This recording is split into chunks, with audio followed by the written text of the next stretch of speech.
ಕನಸಲಿ ತುಂಬ ಕೆಟ್ಟಿರುವೆನು ನಿನ್ನನ್ನು ಕೇಳದೆ, ರೆಕ್ಕೆಯ ನೀನೆ ಕಟ್ಟಿರಲು ಈ ಹೃದಯವು ಹಾರಿದೆ.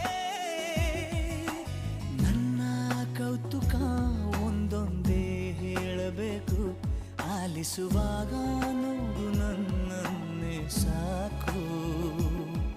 ಸಹವಾಸ ದೋಷದಿಂದ ಸರಿ ಹೋಗಬಹುದೇ ನಾನು, ನನಗಾಗಿಯೇ ಕಾದಿಟ್ಟುಕೋ ಹಠವೊಂದನು.